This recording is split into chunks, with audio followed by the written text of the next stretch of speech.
sense of purpose. So what inspired particular literature? You know what really inspired me was having a lot of conversation, with other people, and then my personal experience. I'm a 3-time breast cancer survivor, who had to have mastectomies, dealt with kidneys issue and, things of that sort. And these things took place, after being 50, after, being 50 years old. And if I felt a certain way, I'm sure there were other women out there who felt that, a certain way also.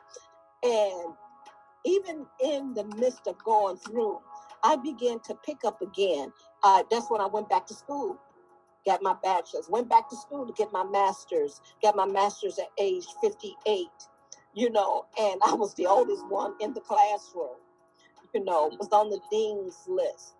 And I said, if I can do this, other people can do this, other women can do this. And that's why I said it's so important that you tell your story.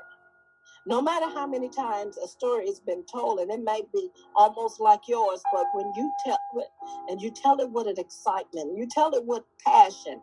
And as I began to write it, and then I, had a book signed and shared this, people were beginning to weep. Women were beginning to weep because they thought it was all over.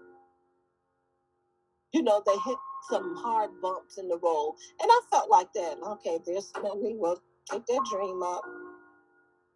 Take that dream.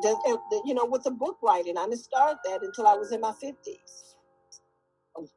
I'll forget that. I don't see that's coming.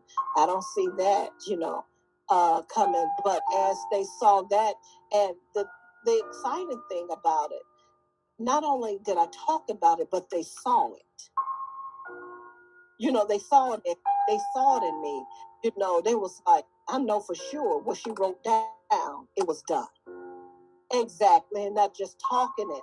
So that was able to bring encouragement. What I went through personally, the type of conversations I would hear, and the Lord had placed on my heart, you need to write this down. It's like, wow. And then people say, oh, I started my business. Oh, I went back to school.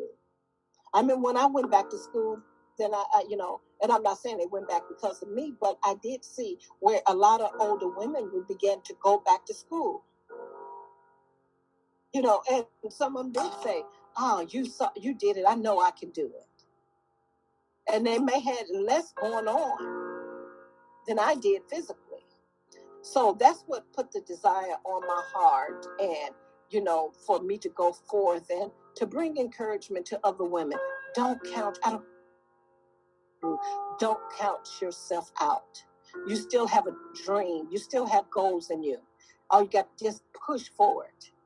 We might get there at different times. You may finish the race before I do, but you can push to complete it.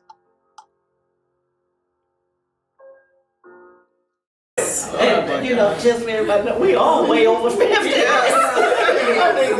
over 50. So I'm sure someone out there will take this and run with it. Even when I started the show, people were calling me saying, thank you. I thought it was over for me. And that's why I believe that God had placed it on my heart so women can come to the place and live again. And not prepare for death. Because it's not. Thank you for watching. Don't count yourself out for women 50 and over.